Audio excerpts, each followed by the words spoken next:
आपको भी बहुत धन्यवाद। जय सिया राम। जय सिया राम। नमस्कार, बहुत स्वागत है आपका। इंडिया टीवी देख रहे हैं आप। आपके साथ मैं हूं प्राची पाराशर। राम की पैड़ी से ये महा कवरेज लगातार जारी है। चूंकि 500 सालों का लंबा इंतजार खत्म होने जा रहा है। प्रभु श्री राम भव्य राम मंदिर में विराजमान होने जा रहे हैं। प्रभु श्री राम का स्वरूप कितना मनमोहक होगा, ये तो अब से कुछ दिन बाद पूरे दुनिया के सामने आ जाएगा। लेकिन उससे ठीक पहले अयोध्या नगरी सज धज कर तैयार हो रही है। उससे ठीक पहले अयोध्या नगरी भगवान श्री राम के स्वागत के लिए तैयार हो रही है। लेकिन इसी अयोध्या नगरी को सियासत का केंद्र भी बनाया जा रहा है। राम को, प्रभु श्री राम को सियासत के हिसाब से अपने अपने प्रभु श्री राम के तौर पर बांटा जा रहा है। हम राम की पैड़ी पर हैं, सरयू का किनारा है, संत समाज हमारे साथ है। उन्हीं से जानेंगे कि आखिर अयोध्या को लेकर इतनी सियासत क्यों हो रही है और प्रभु श्री राम अगर 500 साल के लंबे इंतजार के बाद अपने भव्य स्वरूप में आ रहे हैं, अपने दिव्य स्वरूप में आ रहे हैं, भव्य राम मंदिर में विराजमान होने जा रहे हैं, तो वो इसको लेकर क्या सोचते हैं। मेरे साथ एक खास मेहमान जगत गुरु परमहंस आचार्य तपस्विनी छावनी, आपका बहुत बहुत स्वागत है। महंत एकनाथ महाराज मेरे साथ हैं, आपका भी बहुत बहुत स्वागत है महंत जी। महंत नारायण गिरी महाराज जूना अखाड़ा से मेरे साथ हैं, आपका भी बहुत स्वागत है। और वैश्वाचार्य विनयानंद महाराज हनुमान किला धर्मपथ से मेरे साथ हैं, आप सभी का बहुत बहुत स्वागत है।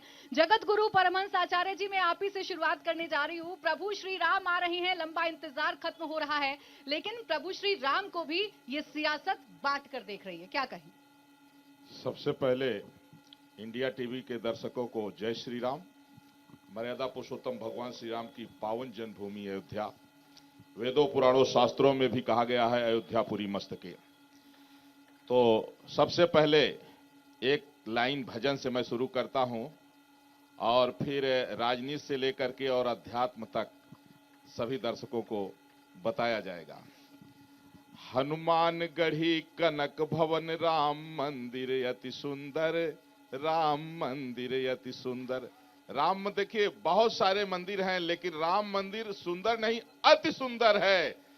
तो हनुमान गढ़ी कनक भवन राम मंदिर अति सुंदर, राम मंदिर अति सुंदर।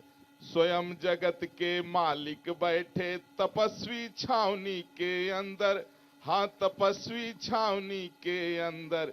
सीता राम जी की प्यारी राजधानी लागे, राजधानी लागे। मीठो मीठो सरजू जी को पानी लागे। मर्यादा पुरुषोत्तम भगवान श्री राम की पावन जन्मभूमि अयोध्या आज 500 वर्षों का करोड़ों राम भक्तों की निष्ठा संघर्ष सफल हुआ है। जिस शुभ घड़ी शुभ दिन के लिए पीढ़ियों ने इंतजार किया, आज अयोध्या और भारत देश के साथ साथ समूचा विश्व 22 जनवरी की उस शुभ घड़ी की प्रतीक्षा कर रहा है और तैयारियां कर रहा है पूरे विश्व में। क्योंकि मर्यादा पुरुषोत्तम प्रभु श्री राम जिस समय अयोध्या में चक्रवर्ती सम्राट थे, उस समय भूमि सप्तसागर मेखला और एक भूप रघुपति कौशला, संपूर्ण भूमंडल के जितने राजा थे सबके ऊपर जो है शासन करने वाले चक्रवर्ती सम्राट राजाधिराज प्रभु श्री राम थे। उस समय भारत की राजधानी अयोध्या हुआ करती थी। इसलिए बीच में एक कालखंड आया, जैसे कभी कभी आप लोग सुने होंगे सूर्य ग्रहण लग जाता है, कभी चंद्र ग्रहण लग जाता है, ज्यादा देर तक नहीं टिकता। एक ऐसा कालखंड आया कि जब हमारे सभी सनातनी थोड़ा सा सो गए थे, विश्राम कर रहे थे। उस समय सनातन संस्कृति को विकृत करने के लिए कुछ आतंकवादी विचारधारा के लोग छद्म पूर्वक भारत में प्रवेश किए और वो फिर जो है उनको, चूंकि हमारे यहाँ की संस्कृति है अतिथि देवो भव, जो कोई भी आता है उसको हम लोग सम्मान देते हैं, ये हमारी वैदिक संस्कृति रही है। लेकिन हम लोग पहचान नहीं पाए कि ये मेहमान नहीं छद्म भेष में अपराधी लोग आ गए। तो हमारे तमाम भारत में जो सांस्कृतिक जगह थे वहां पर उन लोगों ने अतिक्रमण किया। बाद में जब हमारे सनातनियों को पता लगा कि ये मेहमान नहीं बेईमान लोग घुस आए हैं, तो इसके बाद फिर जो है, चाहे वो मुगल काल रहा हो या ब्रिटिश गवर्नमेंट का समय रहा हो या तुष्टीकरण की राजनीति करने वाले जो राजनेतागण हैं 2014 से पहले वाले, इन लोगों ने भारतीय संस्कृति के स्वरूप को विकृत करने के लिए कोई कोर कसर नहीं छोड़ी, लेकिन उन्हें ये नहीं पता चला जी। कि धर्म सनातन ही एक है जो अनंत काल से चला आ रहा है और अनंत काल तक चलता रहेगा। सृष्टि के पहले भी सनातन धर्म था और सृष्टि के बाद भी सनातन धर्म रहेगा, और आज भी केवल धर्म सनातन ही है। मजहब पंथ बहुत सारे हैं, लेकिन धर्म एक ही है, सनातन धर्म। जैसे कि मैं आपको उदाहरण के लिए बता दूं, तमाम विश्व में ऐसे जो अन्य जो है मजहब पंथ के देश हैं, जैसे इंडोनेशिया है, प्रत्येक वर्ष राम जी की लीला होती है। और जब स्वर्गीय अटल बिहारी वाजपेयी जी पहुंचे, उन्होंने पूछा कि भाई आप लोग तो, आपके यहाँ बुत परस्ती हराम है, राम जी को आप कैसे रामलीला होती है, राम से क्या संबंध है आपका? बोले बहुत पुराना संबंध है, जब हम मुसलमान नहीं थे तब से संबंध है। बोले इस्लाम तो 1500 साल पहले पैदा हुआ पैगंबर मोहम्मद साहब से, इसके पहले तो सभी सनातनी थे। बोले अभी भी हमारे पूर्वज प्रभु श्री राम हैं, और हमने पूजा पद्धति भले बदल ली हो, लेकिन धर्म सनातन ही है और हमारे पूर्वज प्रभु श्री राम ही हैं। तो आज ये जो 22 जनवरी की खुशी है, ये केवल भारत में नहीं पूरे विश्व में है, क्योंकि मर्यादा पुरुषोत्तम भगवान श्री राम मानव मात्र के आदर्श हैं। आचार्य जी, बस एक सवाल का जवाब इसमें ऐड कर दीजिएगा, छोटा सा जवाब दीजिएगा। एक तरफ इतना भव्य स्वरूप, इतना दिव्य स्वरूप है प्रभु श्री राम का कि पूरी दुनिया में उनकी जय जयकार हो रही है, वहीं अपने ही देश में धर्म पर, सनातन पर, राम मंदिर पर जो सवाल उठाए जा रहे हैं, और राम मंदिर को बोला जा रहा है कि बीजेपी और वीएचपी इसे हाईजैक कर चुकी है इस कार्यक्रम को, इसलिए हम इस कार्यक्रम में शामिल नहीं होंगे। खासकर कांग्रेस की बात कर रही हूँ, उन्हें आप क्या कहेंगे? देखिए, कांग्रेस पार्टी का ये दुर्भाग्य है, और कांग्रेस पार्टी के ही तमाम जो है जुड़े हुए लोगों को भी इससे बड़ा कष्ट है। कांग्रेस पार्टी का शीर्ष नेतृत्व अगर राम मंदिर इस जो है तो प्राण प्रतिष्ठा समारोह में नहीं आना था, तो उन्हें जो है निमंत्रण नहीं लेना चाहिए, और निमंत्रण ले लिए हैं तो अगर भूल हुई है तो गलती को जो है तो क्षमा मांगे और उसको वापस करें हम लोगों के पास ले आकर के।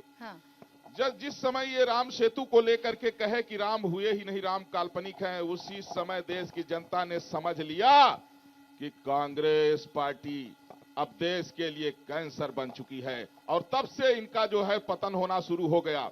और राम मंदिर में भी ये लगातार रोड़ा अटकाते रहे। अब जब लोग एक तरफ कह रहे हैं कि राम मंदिर का जो है तो भारतीय जनता पार्टी क्रेडिट ले रही है, हम कह रहे हैं कि अगर बीजेपी क्रेडिट ले रही है तो ऐसा कहां है किसको निमंत्रण नहीं मिला? हर पार्टी को निमंत्रण भेजा जा रहा है। अगर केवल बीजेपी का होता, उन्हें पता यह लगना चाहिए कि उसके लिए सर्वोच्च न्यायालय के आदेश पर एक नए ट्रस्ट का गठन हुआ है, और ट्रस्ट सबको निमंत्रण भेजा है, लेकिन जो अभागे हैं तो कहते हैं कि गयो न मज्जन पाऊ अभागा। जो अभागे लोग हैं गंगा के किनारे भी जा करके नहीं नहा पाते हैं, उनका पाप है, तो क्या करें?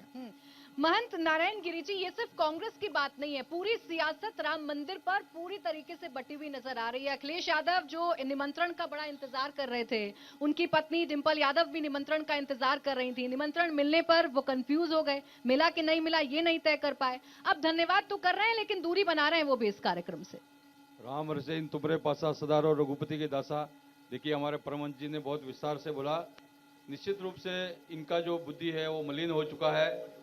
आप देखिए कि निमंत्रण सबको मिला है, अखिलेश जी को भी निमंत्रण जो है, आलोक जी जो विश्व हिंदू परिषद के कार्यकारी अध्यक्ष है, वो निमंत्रण देके आए उनको दिल्ली वहाँ पर जाके। और उसके बाद में कभी बोलते हैं कि मान लीजिए कि निमंत्रण मेरे को मिला, कभी बोलते हैं कि नहीं मिला। तो ये विकृत मानसिकता का जो है परिचय दे रहे हैं। एक तरह से पूरा रूप से देखिए कि वो लोग अभी ये समझ चुके हैं कि देश के अंदर में आने वाले समय में विशेष रूप से या तो राम के जो भगत है और राम के जो पक्ष में है वो रहेंगे, और जो राम के विरोध में है उनका जो सत्यानाश होने वाला है। इसीलिए वो बौखलाए हुए हैं और उनको निर्णय नहीं कर पा रहे हैं कि हमको किसकी तरफ बोलना है, क्या बोलना है। कभी कुछ बोलते हैं, कभी कुछ बोलते हैं, कभी बोल रहे हैं निमंत्रण मिला है, कभी बोलते हैं नहीं मिला है, कभी निमंत्रण मिलने वाले बाद में भी बोलते हैं कि हमको नहीं जाना है। तो इस तरह से जो है एक तरह से देखिए कि 500 सालों का जो राम जन्मभूमि का हमारे पूर्वजों ने संघर्ष किया है, और निरंतर कभी भी जब से मान लीजिए कि बाबर ने जो है वो अथाताई था, उसने जो है 1528 में मंदिर को तोड़ा। उसके बाद में निरंतर कभी भी ऐसा स्थिति नहीं रहा है कि कभी भी कोई भी वहां पर शांति से बैठा है, निरंतर संघर्ष होता रहा है। और अभी हमारे यहाँ पर भगवान जो है राम मंदिर में विराजमान होने जा रहे हैं और पूरे विश्व में सनातनियों को विशेष रूप से बहुत आनंद और खुशी की बात है। और ये हमारे लिए बहुत बड़ा एक सौभाग्य है समस्त विश्व के हिंदुओं के लिए कि भगवान राम जो है ये कि मेरे राम आ गए हैं और वहां पर वो विराजमान 22 तारीख को होने जा रहे हैं। और हमारे देश के बहुत बड़े लोकप्रिय प्रधानमंत्री नरेंद्र मोदी जी ने देखिए 11 दिन का व्रत रह के जो प्राण प्रतिष्ठा का नियम होता है कि जो जजमान होता है उसको पूर्ण रूप से जो है अपने को जो है व्रत रखना है, कुछ खाना नहीं है, फलाल या जलार रहकर उसको व्रत करके जो है प्राण प्रतिष्ठा में उसको भाग लेना है। तो सारे सभी चीजों का पालन कर रहे हैं। देश का ऐसा आज तक कोई ऐसा प्रधानमंत्री नहीं हुआ कि भारत का स्वतंत्र होने के बाद में जो हमारा ये सौभाग्य है कि हमें नरेंद्र मोदी जैसा और हमारे योगी जी जो है देखिए निरंतर जो है जब भी गोरखपुर जाना है तो अयोध्या में सब मंदिरों के जाके दर्शन करना, हनुमान गिरी जी आज भी दर्शन करके गए हैं। तो ये सभी हम लोग के लिए बहुत सौभाग्य है और ये मैं समझता हूँ कि राम की कृपा से ही संभव हुआ है। आज तक जितने भी अड़चन हुआ तो अभी राम ने सोचा कि भगवान इनको सबको हटाओ और राम भक्तों को लाओ, तो राम भक्त जो आए हैं तो निश्चित रूप से जो है ये कार्य पूर्ण हो रहा है। हर हर महादेव। क्या महंत एकनाथ महाराज जी, क्या इसे बांटा जा सकता है? क्या प्रभु श्री राम को बांटा जा सकता है? अपने अपने तौर पर ये बताया जा सकता है कि प्रभु श्री राम मेरे हैं, इसके हैं, उसके हैं, इसके नहीं हैं? या सनातन धर्म के अपमान से जोड़कर राम मंदिर के उद्घाटन को कुछ लोग देख रहे हैं, खासकर कांग्रेस के लोग, और ये टिप्पणी कर रहे हैं कि आधे अधूरे मंदिर का उद्घाटन किया जा रहा है, इसलिए इस कार्यक्रम में हम शामिल नहीं होंगे। श्री सीताराम। राम को जो बांटते हैं तो वो राम को क्या समझेंगे? राम एक तो नहीं है, केवट के राम अलग है, दशरथ के राम अलग है। अरे हर जगह पे राम को रूप एक है, लेकिन देखने वाले ने राम को पहचाना है वो अपने जरिए से। अभी विपक्ष जो राम का विरोध कर रहा है, मुझे तो आज दुख इस बात का है कहीं ये विपक्ष ही खत्म ना हो जाए, क्योंकि विपक्ष भी तो मजबूत होना चाहिए। लेकिन राम का विरोध करते करते आज मुझे लगता है आने वाले 70 साल विपक्ष सत्ताधारी हो ही नहीं सकता है, क्योंकि अभी जनता जान गई है। जनता जब जनता दल में आ गई है, क्योंकि उनका भी तो एक दल होता है, उनका जनता दल और शेष नेतृत्व भी भारतीय जनता दल ही कर रहा है, तो मुझे लगता है कि अभी विपक्ष का कोई रास्ता ही नहीं है। तो उनकी जो बुद्धि है, मति मर गई है। वो जहाँ देखो वहाँ अब उनको लगा कि राम का विरोध करेंगे बचे कुछ हमारे आ जाएंगे। अरे भाई, जिस राम का विरोध करने वाला जो मुसलमान पार्टी है, जो मुस्लिम है, उन्होंने स्वयं कह दिया कि हम सनातनी है, हमारे पूर्वज राम है। तो उस समय वो डर के मारे कुछ चले गए होंगे। कोई जब ज्यादा जाति पाति का भेद था उस समय कोई लोग चले गए होंगे। आप तो समझ गए सब, जहाँ राम है वही सब कुछ है। श्री सीताराम। इसके अलावा आचार्य जी, अगर मैं आपसे जानूं, इसके अलावा ये प्राण प्रतिष्ठा को लेकर एक भ्रांति फैलाई जा रही है। प्राण प्रतिष्ठा की क्या जरूरत है प्रभु श्री राम की मूर्ति की? वो तो पहले से ही क्या प्राण प्रतिष्ठित नहीं थे? बिहार से ये बयान निकलकर सामने आया, इसमें भी राजनीति ढूंढने की कोशिश की। तो हिंदू धर्म पे ये टिप्पणी करना इतना आसान क्यों है आपकी नजरों में? बहुत बहुत धन्यवाद इंडिया टीवी के सभी इन विशेष संपादक और जो भी यहाँ उसके विशेष लोग हैं। मैं अपने वक्तव्य से पूर्व में एक लाइन कहना चाहूंगा। कृष्णा हरे कृष्णा हरे हरे हो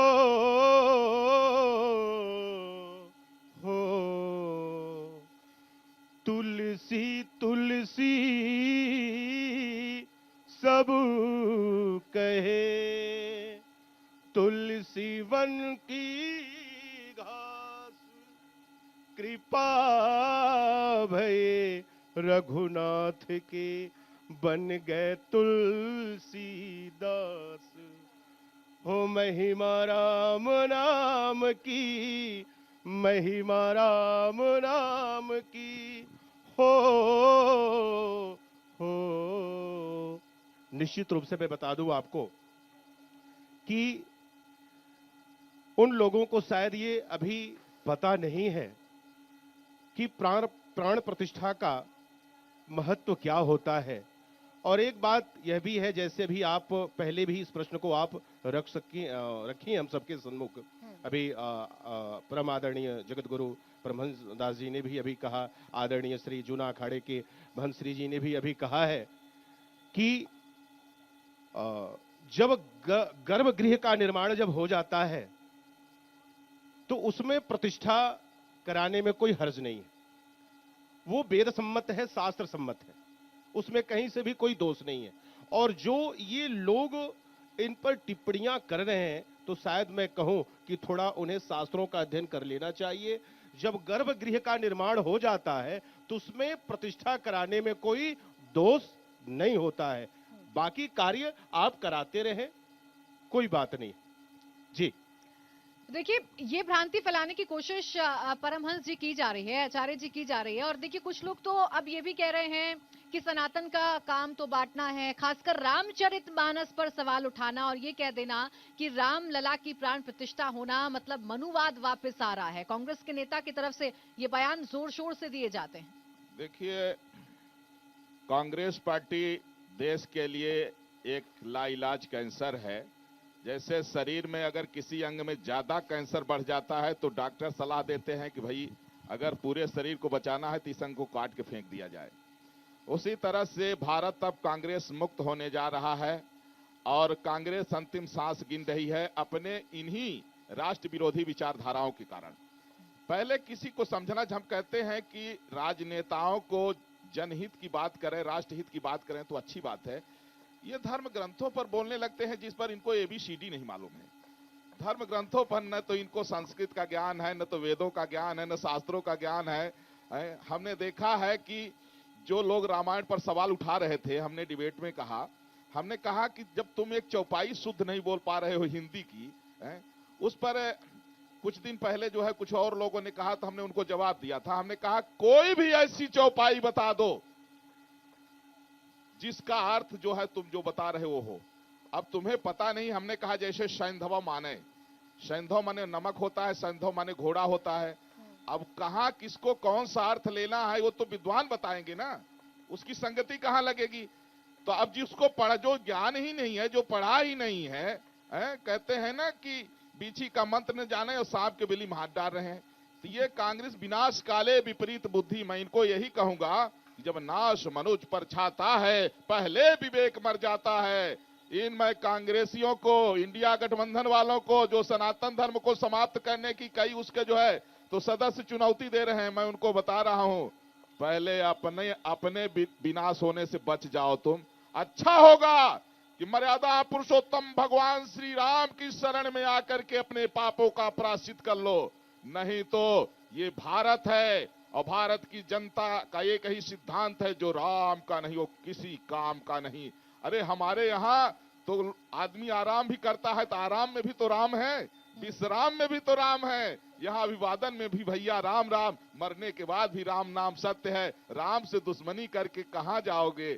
इसलिए हमारी संस्कृति राम से ही है और जिनको शास्त्रों का ज्ञान नहीं है वो जनता को बरगलाने की, दरअसल में बात क्या है, जो लोग जातिवाद, परिवारवाद और तुष्टीकरण की राजनीति पर ही सत्ता हासिल करते रहे, जब आदरणीय प्रधानमंत्री नरेंद्र मोदी जी आते हैं तो ये सब कचड़ा को हटा करके राष्ट्रवाद की स्थापना किए और मोदी जी ने साबित किया कि नेशन इज फर्स्ट, राष्ट्र हित सर्वोपरि है और देश हित में ही सबको काम करना चाहिए।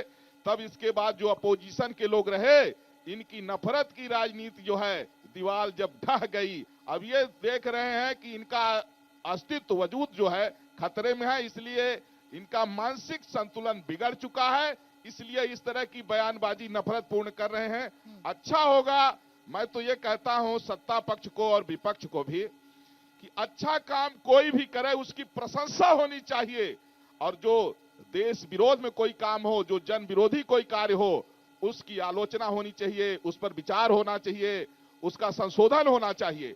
लेकिन राजनीति को इन जो है कांग्रेसियों ने और इंडिया गठबंधन वालों ने भारतीय राजनीति को, इसके स्वरूप को विकृत कर दिया था और वो ये चाहते थे कि कहीं जो है रात रात में रेल की पटरी उखाड़ने वाले ये कांग्रेसी जो भारतीय जनता पार्टी रोड बनाती है, ये रात में छिप करके जो है रोड में जो है खुदाई करने वाले लोग हैं। इनकी राजनीति ये है कि जनता ये समझे कि काम अच्छा नहीं हो रहा है। लाखों बेघरों को छत देने वाली भारतीय जनता पार्टी, मैं भारतीय जनता पार्टी का प्रवक्ता नहीं हूं, मैं जगत गुरु परमहंस आचार्य, मैं किसी पार्टी का प्रवक्ता नहीं हूं, लेकिन अगर भारतीय जनता पार्टी के अंदर अगर राष्ट्रवाद है तो भाई सत्य को सत्य कहेंगे, सत्य को सत्य कहेंगे। हमने कहा भाई जब राम जी कोई ऐसा नहीं कि केवल ये हिंदुओं के भगवान हैं, राम जी भारत के चक्रवर्ती सम्राट थे। दुनिया तमाम इतिहास पढ़ाया जाता है, जिस राम राज की चर्चा पूरे विश्व में आज भी हो रही है और किसी राज्य की चर्चा क्यों नहीं होती है। ऐसे आदर्श जिनके कारण हमारी संस्कृति को विश्वगुरु कहा जाता है, ऐसे आदर्श मर्यादा पुरुषोत्तम भगवान श्री राम के जब भव्य मंदिर का उद्घाटन होने जा रहा है, उस पर जो लोग जहर उगल रहे हैं उनको ये नहीं पता है ये जो जहर उगल रहे हैं इसका विष उन्हीं को चढ़ेगा। अच्छा होगा अभी कांग्रेस पार्टी के राष्ट्रीय प्रवक्ता आचार्य प्रमोद कृष्णम हमारे यहाँ आए, बोले गुरुदेव ऐसा जो है कुछ करिए, इनको बुद्धि आ जाए, नहीं तो कांग्रेस पार्टी अब विनाश की ओर जा रही है। हमने कहा क्या हुआ आचार्य जी, हमसे मिले थे गए, बोले कहे इनको क्या समझाऊं, ये भाजपा का विरोध करते करते ये राष्ट्र का विरोध करने लग जाते हैं और अब राम के विरोध पर उतर गए हैं। भगवान से प्रार्थना करिए इनको बचा लीजिए। हमने कहा अब इनको लगता है इटली जाने का समय आ गया है, भारत में अब इनका रहने का अन्न पानी उठ गया है। और जो यूपी वाले हैं आचार्य जी, उन्हें भी तो अब राम की याद आ रही है। अखिलेश यादव हो, चाहे डिम्पल यादव हो, चाहे पार्टी के उनके तमाम नेता हो, वो तो सबसे बड़ा अपने आप को राम भक्त बता रहे हैं, बेशक प्राण प्रतिष्ठा कार्यक्रम से दूरी बना रहे हैं। देखिए डिम्पल जी को तो मैं कहूंगा कि डिम्पल जी ने काफी अखिलेश को ठोक पीट के सही कर दिया है, लेकिन अखिलेश जी की भाषा जो है ना, कभी कहेंगे कि हमको निमंत्रण नहीं मिला, कभी कहेंगे कि हमारे परिचित वाले निमंत्रण देने नहीं आए, कभी कहे मुझे जानकारी हो गई है, बोले हम 22 जनवरी के बाद में आए। ये सब क्या हो रहा है? हम कहते हैं ठीक है गलती तो किया है आपने, क्योंकि मुलायम सिंह जी ने कहा था पहले कि मुसलमानों को खुश करने के लिए हिंदुओं के ऊपर गोली चलाना जरूरी था। ये अखबार की कटिंग मेरे पास अभी भी रखी हुई है। क्या यही समाजवाद है? क्या यही संवैधानिक मर्यादा है? इस तरह से बात करना ये तुष्टीकरण की राजनीति है। चाहे कोई भी हो, एक जनप्रतिनिधि को, एक राजनेता को इस तरह का बयान देना। लेकिन मैं कहता हूं कि अगर कोई गलती हो गई तो उसी को बांध के ना चला जाए, अगर उसको सुधारा जाए, आगे बढ़िए। और ये बहुत अच्छा अवसर है सपा के लिए, बसपा के लिए, कांग्रेस के लिए, आरजेडी के लिए। सब लोग आओ ना, राम जी के पास आओ। और हम तो कहते हैं कि अगर भारतीय जनता पार्टी जय श्री राम कहती है तो आप 2 बार जय श्री राम बोलो। अगर भारतीय जनता पार्टी भारत माता की जय बोले तो आप भी भारत माता की जय बोलिए। अब भारत माता की जय अगर भाजपा बोलती है तो आप कहते हो हम नहीं बोलेंगे, भाजपा का नारा है। अरे भैया, अगर अच्छे काम का विरोध करोगे, अगर राष्ट्र का विरोध करोगे तो आपको पता नहीं है जनता जो है, अगर आप भारतीय संस्कृति के विपरीत जाएंगे तो आपको कभी कुर्सी मिलेगी। इसलिए ये जो भारत जोड़ो यात्रा के नाम पर भारत तोड़ो का काम कर रहे हैं लोग, अब उनकी कुत्सित मानसिकता को जनता ने समझ लिया है और मर्यादा पुरुषोत्तम भगवान श्री राम लला के प्राण प्रतिष्ठा महामहोत्सव से दूरी बना करके इन लोगों ने साबित कर दिया है कि भगवान राम को केवल काल्पनिक नहीं बताए, बल्कि ये लोगों की मानसिकता भी वही अभी भी बनी हुई है। वो जहर इनके अंदर अभी भरा हुआ है, निकला नहीं है। महंत एकनाथ महाराज जी, अब बहस ये छेड़ी गई है इस देश में कि राम मंदिर की बात तो आप करिए, भव्य राम मंदिर तो आप बनाइए, लेकिन आप राष्ट्र की बात नहीं कर रहे हैं। आप मंदिर तो देख रहे हैं, मंदिर के लिए आप पैसा तो खर्च कर रहे हैं, लेकिन आप अस्पताल नहीं बना रहे, आप स्कूल नहीं बना रहे, आप बाकी सुविधाएं लोगों को नहीं दे रहे। तो क्या इन दोनों को एक साथ जोड़कर देखा जा सकता है? ये सियासत का सही पैमाना है? श्री सीताराम, देखो जब से भारतीय जनता पार्टी आई है तब आप भारत का जीडीपी उठा के देखिए और आप भारत के अंदर जो क्रांति प्रगति चल रही है, देखो मेट्रो आ गए। आज तो हम उधर लखनऊ एयरपोर्ट से मेट्रो से बैठ के आए, ऐसा लग रहा था जैसे लंदन बन रहा है।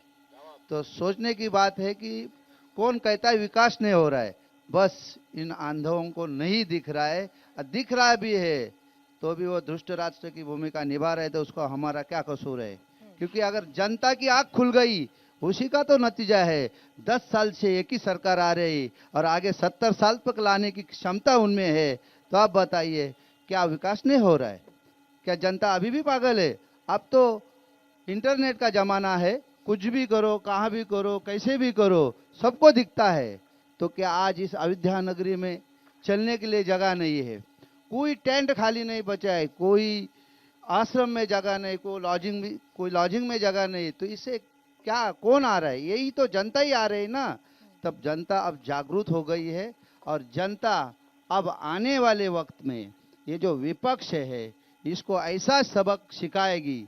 लेकिन मैं ये भी चाहूंगा विपक्ष होना बहुत जरूरी है, क्योंकि विपक्ष नहीं तो मजा नहीं आएगा। लेकिन आज विपक्ष इतना बौखला गया है, अब उनको समझ ही नहीं आ रहा है क्या बात करे और क्या ना करे। अरे हम तो ये सोचे, मैं महाराष्ट्र जाता हूँ, हमारे महाराष्ट्र में बाबा साहेब ठाकरे जो हिंदू हृदय सम्राट हुआ करते थे और वो आज भी हिंदू हृदय सम्राट उसकी पदवी है, उनके पुत्र अब राम के बारे में ऐसे बोलते हैं तो दिल इतना आहत होता है। सोचता हूँ कि उद्धव ठाकरे जी अब कौन से राह पे चले।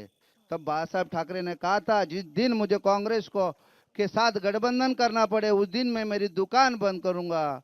लेकिन उसके ही वंशज आज उस दुकान के अंदर जा बैठे और वो दुकानदारी की बात कर रहे हैं, तो बड़ी दुख की बात होती है। इनको सद्बुद्धि। महाराष्ट्र में एक बयान बड़ा चर्चाओं में रहा, ये बहस छेड़ दी गई कि राम जी क्या खाते थे वनवास में, राम जी मांसाहारी थे, शाकाहारी थे, ये तक बयान सियासत में दे दिए गए। हाँ, महाराष्ट्र में जितेंद्र आव्हाड ने ये बयान जरूर दिया है, लेकिन वनवास में राम कंदमूले भी तो खाते थे। अच्छा, अगर वो कहेंगे कि शास्त्रों में लिखा है तो दिखाया जाए, वो तो दिखाएंगे नहीं, क्योंकि वो चाहते हैं कि अब वो जो पिछड़ा दलित समाज जो है वो हमारे साथ आ जाए, इस्लाम हमारे साथ। क्योंकि जितेंद्र आव्हाड जिधर से जीत के आते हैं वो पूरा इस इलाका मुस्लिम है, वहाँ हिंदू वोट तो बहुत कम है, तो उनको खुश करने के लिए। अच्छा, मैं एक बात आपको बताता हूँ। आज मैं एक हजरत के पास जाता था, जो मुसलमान में होते हैं उन हजरत के पास जाता था, तो मैं उनको हमेशा पूछता था ये कि अल्लाह को क्यों मानते हो, क्यों और भगवान नहीं हो सकते? तो उन्होंने कहा, बेटा सुन, बात ऐसी है, हम जो भाषा लिखते हैं उर्दू में वो उल्टी होती है। अगर तुमको पढ़ना है तो कैसे पढ़ोगे? तो बोले कैसे पढ़ेंगे? तो बोले देखो, ये उर्दू में मैं लिखता हूँ अल्लाह, आप पढ़ो। तो मैंने पढ़ा, ये तो लल्ला हो गए। तो कहा, बोले तुम में हम में क्या फर्क है? हम तो लल्ला की तो भक्ति करते, बस उसको अल्लाह बोलते हैं। तब मुझे पता चल गया ये तो सनातनी है। तब मैंने उसी हजरत को पूछा कि बाबा सच कहो, आप सही में मुसलमान है? बोले नहीं बेटा, 770 साल पहले मेरा पिताजी पंडित था, हम ब्राह्मण थे। तब मुझे पता चला कि ये क्या हो गया। तो सच्चाई तो यही है, जो अल्लाह है वही लल्ला है। अगर नहीं होता, बताओ, मुसलमान लोग अगर हिंदू का विरोध करते, आज अयोध्या में राम का कपड़ा कौन सिलाते? वृंदावन में भी आप जाओगे तो हमारे शाम का कपड़ा कौन सिलाता है? वही लोग कहते हैं ना, वही सिलाते हैं ना। अगर ये हराम होता तो ये कर्म क्यों करते हो? उस कर्म का दौलत क्यों कमाते हो? बस दिल जान रहा है लेकिन आगे कोई नहीं आ रहा है। लेकिन आज इसका समाधान मोदी ने ढूंढ लिया, योगी ने ढूंढ लिया है। अब सारे मुस्लिम योगी और मोदी के पक्ष में, बस कुछ चंद, क्योंकि परकीय आक्रांता कितने आए थे? मुट्ठी भर आए थे, उनके अभी भी थोड़े वंशज है, वो धीरे धीरे जहर बोते हैं, धीरे धीरे आग लगाते रहते हैं। लेकिन अब बाकी इस्लाम जाग चुका है, सच्ची में जाग चुका है। जैसे राम मंदिर का प्राण प्रतिष्ठा होगा, मैं कहता हूँ अगले 6 महीने के अंदर 75% इस्लाम के लोग हिंदू धर्म स्वीकार करेंगे। श्री सीताराम। महंत नारायण जी, अब एक तरफ इतनी खूबसूरत तस्वीरें हैं अयोध्या की, खासकर तस्वीरें जहां गंगा जमनी तहजीब नजर आती है, जहां रामलला के कपड़े सिलने वाला जो परिवार है वो मुस्लिम परिवार है, और दूसरी तरफ इस देश के राजनेता असदुद्दीन ओवैसी साहब की बात कर रही हूँ, वो अभी भी बाबरी मस्जिद को जिंदा रखे हुए हैं। एक बड़ा भव्य राम मंदिर बन रहा है, लेकिन वो मुस्लिम युवाओं से आह्वान कर रहे हैं कि अपनी मस्जिदों को आबाद रखिए वरना आपकी मस्जिदें छीन ली जाएंगी। देखिए, ऐसा होता है कि कुछ लोग जो है किसी बहाने हाईलाइट होना चाहते हैं, भाई कि हमारा कोई मुद्दा नहीं है तो अभी हमको देश में अपने जो भी वोट मिलता है उसमें हम हाईलाइट कैसे होंगे, तो उठपटांग बयान इनको देना है। देखिए कि बाबर तो मंगोलिया से आया था, वो तो कोई मंगोलिया में लोग जो है आज भी ऐसे बोलते हैं कि पहले भारत में कोई घूमने के लिए जो डाकू होते थे वो भारत में घूमने के लिए आते थे, तो उनके बोले भाई ये तो भारत गया है, वहाँ कोई बादशाह राजा वजा नहीं थे, वो डकैत थे, वो यहाँ पर आके राजा बादशाह बन गया। तो ये जो है अभी मान लीजिए कि जो अब ये हैदराबाद वाले बोलते हैं, निश्चित रूप से वो जो है कहीं न कहीं जो है डीएनए जो है उनका, वो डीएनए जो है वो हमारा सनातन हिंदू है, उसके अंदर भी। और वो मानते हैं कि भाई हमारा, वो बहुत बार उसके भाषण में भी बोला कि हमारा आजम खान ने भी बोला और उन्होंने भी बोला कि राम हमारे पूर्वज थे, ऐसा उसने बोला है बहुत बार। उनका भाषण भी आपको पुराना रिकॉर्ड देखेंगे यूट्यूब वगैरह पे, तो उसको अभी भी आपको मिल जाएगा।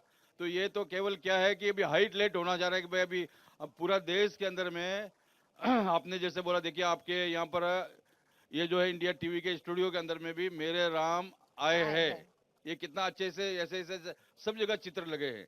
पूरा अयोध्या के अंदर में इतना अच्छे दीवार हो चाहे कोई भी हो, आदमी को आके जो है, हम लोग 80 वगैरह में आते थे तो बड़ा इसमें अयोध्या में बहुत सारी गली वगैरह ऐसा गंदगी वगैरह रहता था। आज हम अयोध्या देखते हैं तो इतना सुंदर इतना दिव्य होता है कि हम सोचते हैं कि जो है हम कोई भी गली में निकले तो हम लोग तक यही आसन लगा के भगवान राम का भजन करना शुरू कर देवे। तो इतना दिव्य जो है हर एक जगह इतने अच्छे अच्छे चित्र लगे हुए हैं, इतने जो है दिव्य जो है, रात के समय में जाओ तो इतना अच्छा लाइटिंग वगैरह किया हुआ है। सारे जो है देखिए कि हमारा अभी सिंह द्वार जो है सुग्रीव किले से शुरुआत होती है। पहले सुग्रीव किले में जाने के लिए वो पुराना बस अड्डा, कभी उधर से रास्ता नहीं कभी उधर से रास्ता नहीं, अभी कितना दिव्य देखिए पूरा सारा धाम जो है। तो ये मैं भी कल जो है कार सेवकपुरम में और राम सेवकपुरम में गया, वहाँ देखा कि बहुत लाखों लोग जो है ट्रक खड़े हैं, सामान लेके आ रहे हैं, पूरा देश के अंदर पूरा विदेश से पूरा विश्व के अंदर से सब लोग कुछ न कुछ जो है भगवान का कुछ चित्र ला रहा है, कोई जो है अपना सामग्री ला रहे हैं। तो भगवान की और राम की सेवा में पूरा भारत पूरा लग चुका है। एक बच्चा जो है वो अभी राम का हो चुका है। एक छोटे से बच्चे को भी बोलो वो जय श्री राम बोलते हैं, और हर बच्चा किसी को भी।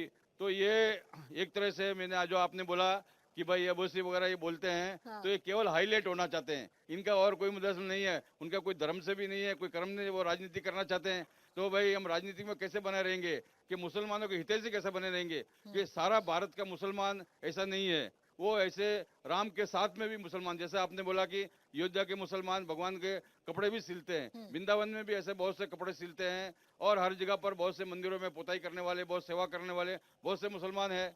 तो इसीलिए हम ये नहीं बोल रहे भाई इसको मुसलमानों को समुद्र में फेंक दो, मुसलमान इस देश के नागरिक है वो भी रहेंगे। परंतु ये है कि जो राम का विरोध कर रहे हैं वो केवल इसलिए कर रहे हैं कि वो अपने समाज में वो दुष्ट प्रचार कर रहे हैं और अपने आप को हाईलाइट होना चाहते हैं कि हम किसी तरह से भी हाईलाइट हो जावे, ये जो मौका है इसको चुको मत। तो कोई न कोई जो है, जैसे अभी हमारे स्वामी जी बोल रहे थे कि भाई विपक्ष होना भी जरूरी है, तो उन्होंने विपक्ष बनेगा रहने के लिए कुछ न कुछ तो बोलना ही पड़ेगा जी। विनयानंद महाराज जी, अब देखिए हिंदू राष्ट्र को लेकर भी चर्चा बहुत ज्यादा होने लगी है इस देश में, और इसी हिंदू राष्ट्र पर भी कटाक्ष करने वाले बहुत लोग हैं। हिंदू राष्ट्र के बहाने रामचरितमानस को कभी कोट करना, कभी प्रभु श्री राम के चरित्र को कोट करना, ये आम सी बात हो गई है राजनेताओं की तरफ से।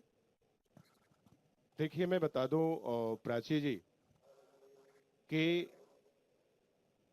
शिक्षा के साथ साथ शिक्षित होना भी आवश्यक है।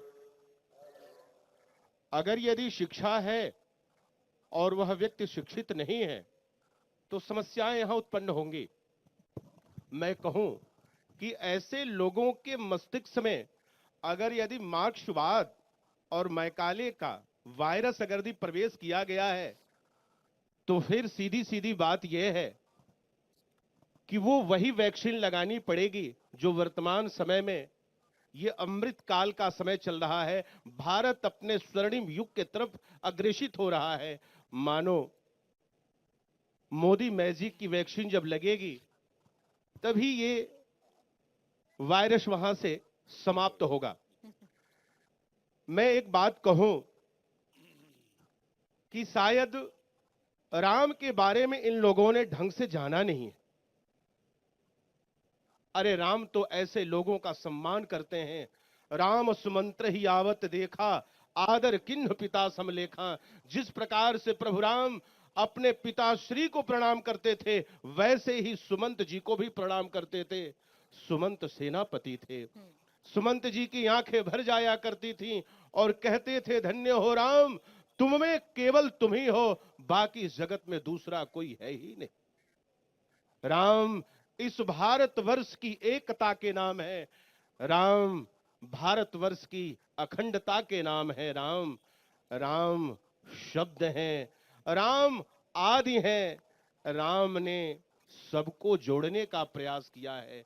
राम कभी पृथक नहीं किए हैं। ये तथा कथित लोग बीच में आकर के, और मैं एक आपको स्पष्ट रूप से मैं इस चैनल के माध्यम से मैं कहना चाहूंगा कि ये उनकी कुंठित मानसिकताएं हैं कि जो राम पर अभद्र टिप्पणी करते हैं।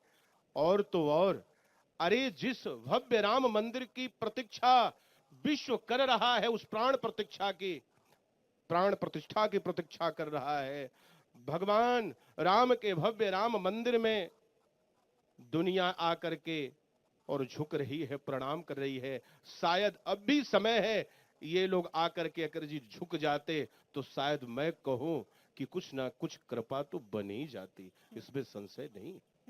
जो लोग सनातन धर्म को विशेषकर परमहंस जी उन्हें किसी रोग से कंपैरिजन करते हैं, या सनातन धर्म को खत्म करने की बात दक्षिण से उठाई गई, स्टालिन के परिवार की तरफ से उठाई गई, उन्हें भी विश्व हिंदू परिषद की तरफ से न्योता दिया गया है। आज जी मैं तस्वीरें देख रही थी कि उनकी पत्नी दुर्गा स्टालिन को न्योता दिया गया है। तो क्या यही सनातन धर्म की खूबसूरती है कि आप वार करते रहिए, लेकिन हम आपको मौका देते रहेंगे कि आइए और दर्शन कीजिए प्रभु श्री राम के। देखिए, यहाँ उस तरह की बात नहीं है कि दिल मिले न मिले हाथ मिलाते रहिए।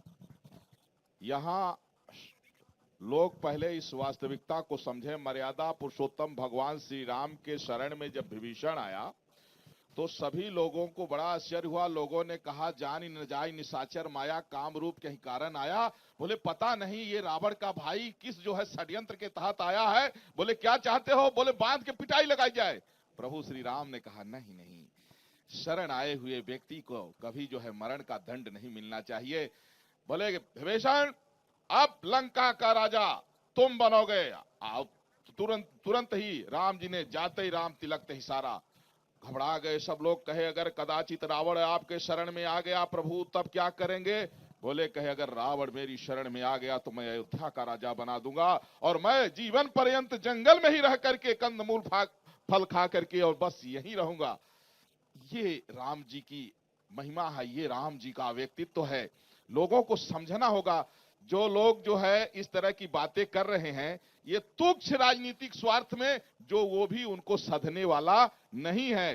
जिस ये कुत्सित मानसिकता से इस तरह के समाज में जहर घोलने वाले शब्दों का प्रयोग कर रहे हैं, जो सनातन धर्म को, जैसा कि उदयनिधि स्टालिन ने कहा कि जो है डेंगू, मच्छर, मलेरिया, कोविड की तरह सनातन धर्म को समाप्त कर देना चाहिए।